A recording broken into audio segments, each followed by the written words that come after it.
Sabina, let's go with Princess. Yes, Princess. So we're coming up to the 25th anniversary of the death of Princess Diana. And this documentary, although known, it's worldwide, it's nothing new.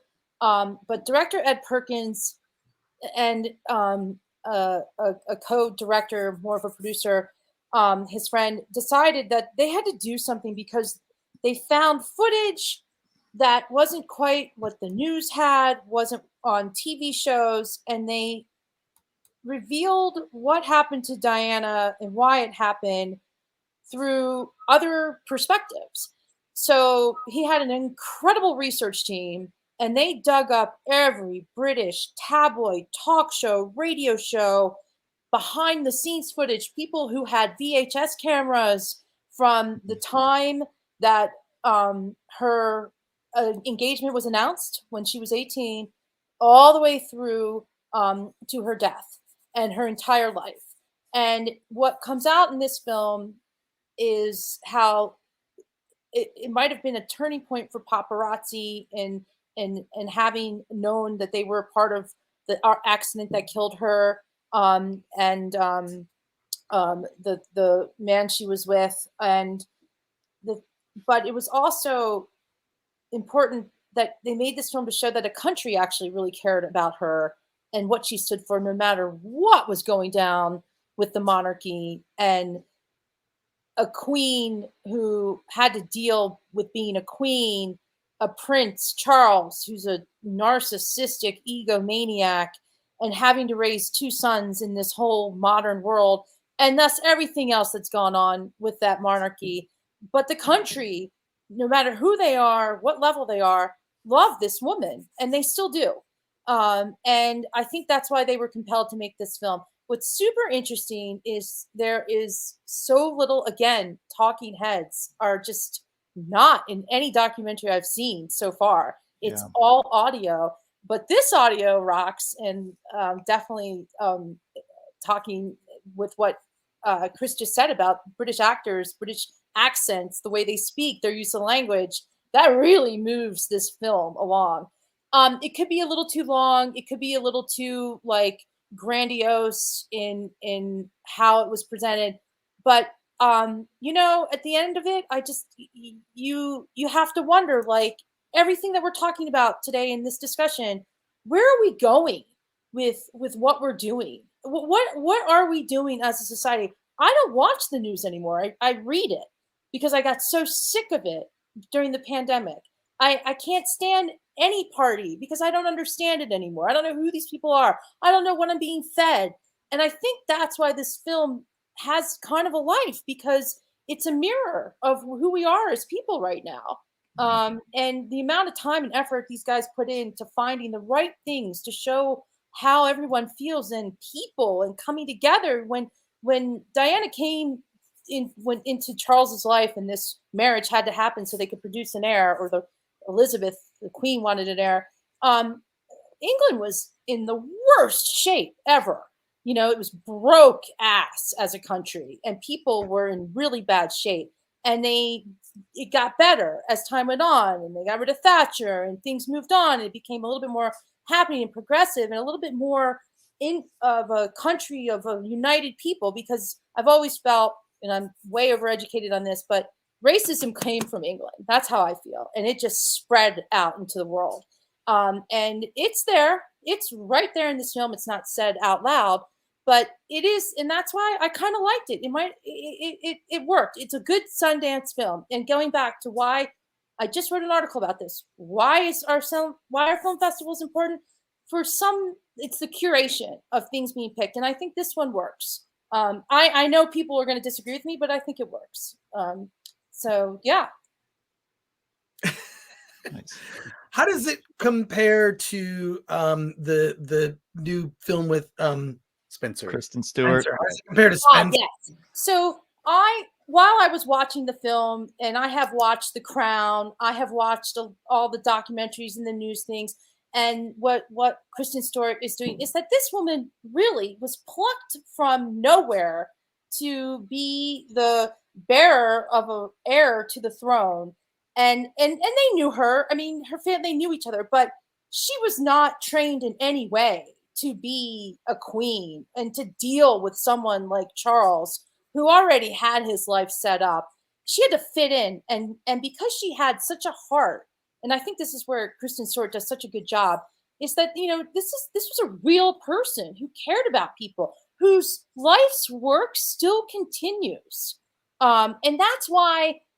And I think Kristen Stewart does this best too. This is why Charles he doesn't want to be king, and they say he shouldn't be king, whatever, is because she stole the spotlight. She actually is a leader. She was someone, and they threw her to the wolves. And she didn't have a choice. She was, and I think Kristen Stewart, has that character in her. She knows how to say very little with her acting, and it goes really far.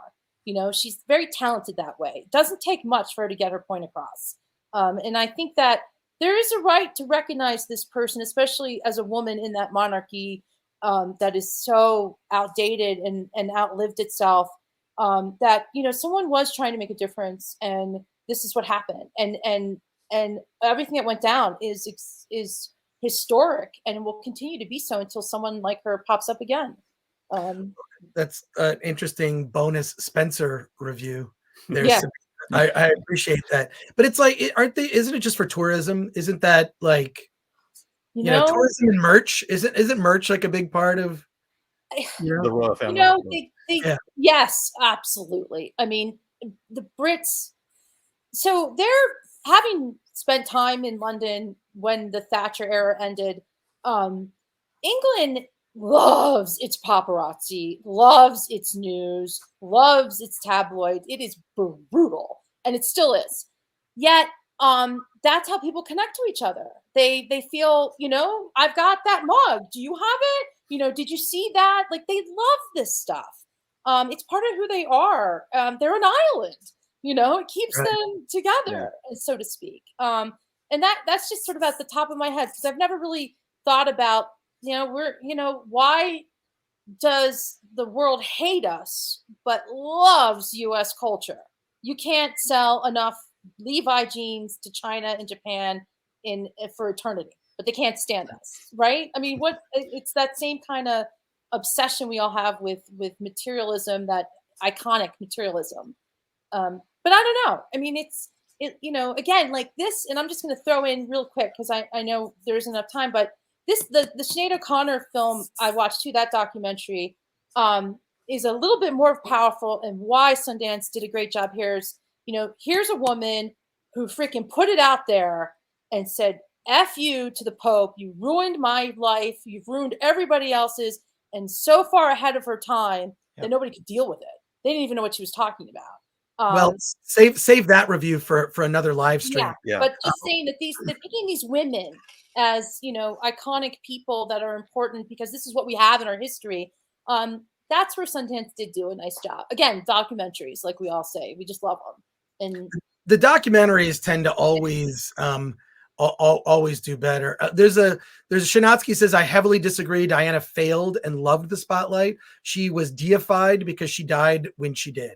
So Shanatsky, I the thing about Diana is, when I grew up, I didn't care about the royal family until Diana came along. I don't think most people outside of Europe cared about anything about the royal family until Diana came on the scene.